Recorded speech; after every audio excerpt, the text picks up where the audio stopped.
There's an element to this teaching that can be summed up very simply by this: love is contagious. It's the reason that you see all of these teaching examples where the teacher is in a really great, silent, still space and is talking, working with students. And so I've made fun of this in the past, and it can be exaggerated, but you'll see lots of pauses, lots of lengthy eye contact, and all of that is real. It's all true. When I teach, especially in person, you enter a sublime space where you really are in an open-eyed meditative state. And this state implores the one who is in the state to really speak from that point of view, to speak from that experience, to speak from this calm stillness, this center. It's not always, however, present at all moments of your life as an awakened individual. So there's some perceived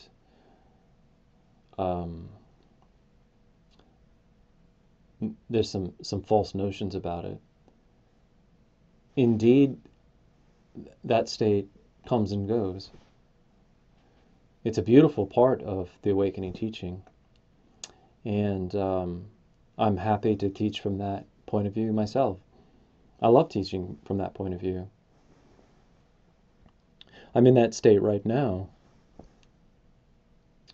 but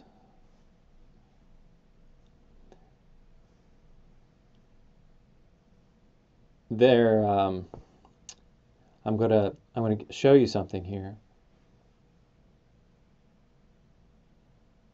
It's beautiful to be here. It feels wonderful. There's a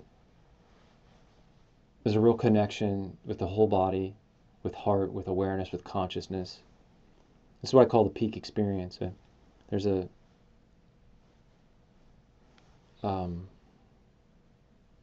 increased amount of peripheral vision and light that comes in, which imbues everything then with a certain quality of unity, with quality of luminescence. Okay, so here we go. I'm going to switch gears slightly. But I don't need, you see, to be speaking from that slowed down, very still point of view. I've been at this a while, so I can actually speak directly, clearly. I can move around. I can appear as though I'm not in that state at all. I don't need to put on the fakey pretension that I'm in that state. I can just not have eye contact, breathe however I want to breathe, move my body however I want to move my body. So pretending that you're in that state all the time really does become an act. It becomes sort of oh, look at me, I'm awake. Look at me, I'm how sublimed I am. And really, in one sense or another, if you're teaching only from that point of view all the time, you're just jerking off to your own great state, and you're showing everybody that you're jerking off. And I don't really think that that is authentically 100% a good teaching tool. I think that you need to come down off of your high horse sometimes. You need to express yourself from the in a very just down to earth and straightforward and teacher to students, we're equals point of view. And when you're speaking from, okay, we tone it down again.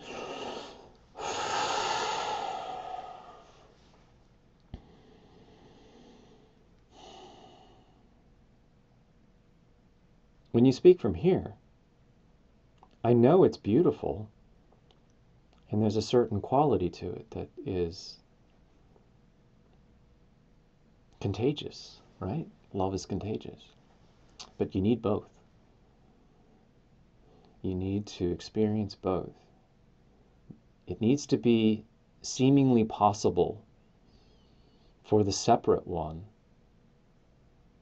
to acquire this sense of peace and understanding.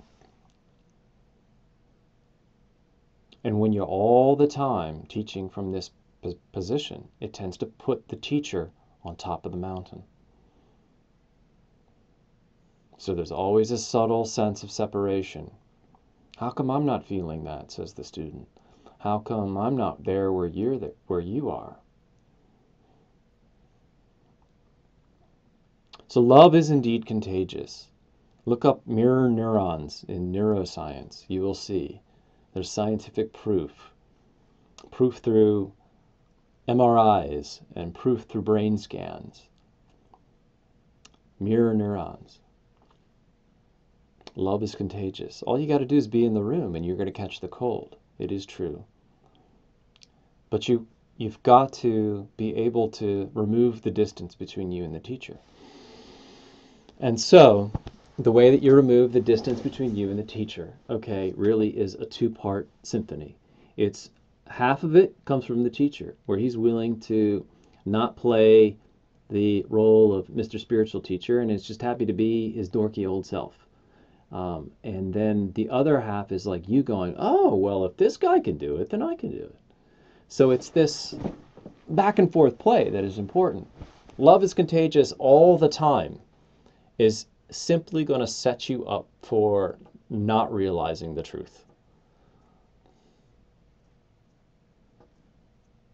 You really need to feel as though you can get there, that you can make it. You need to have someone who can reach out and be with you where you are. So I don't teach from that point of view all the time. I go back and forth. And I think that that's the smartest thing to do.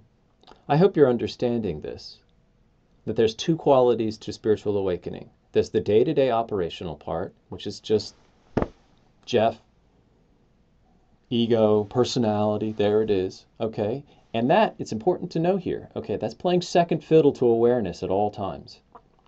And then sometimes awareness blooms into this beautiful love is contagious state, into what I call the peak experience state. But you have to know that that peak experience energetic state comes and goes. Now, what doesn't come and go? What doesn't come and go is your recognition of who you are, awareness, consciousness of this empty field of paradoxical nothingness. That doesn't come and go. Once you've really tethered yourself to that, it never leaves. And that is the marriage. That is the beautiful part of spiritual awakening. That's the true gold.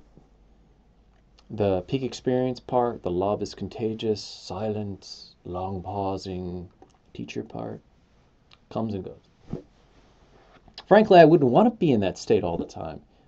I'd frickin' drive my family and friends and everybody I interact with crazy. But we do need some of that. So it's this balance. I hope this has helped. I hope this paints a better picture for you so that you can have a better, more available, more reasonable, and more hopeful walk and more hopeful word just slipping me, I'm sorry. So that this gives you a really a sense of empowerment so that you can be made available for you so that we're equals. I think we'll leave it at that. Alrighty? So love is contagious indeed, but make sure that it's also reasonably available to you and that you can have inspiration that you can really meet on the ground level. Alrighty. I'll stop there. Thanks. I'll see you soon. Bye.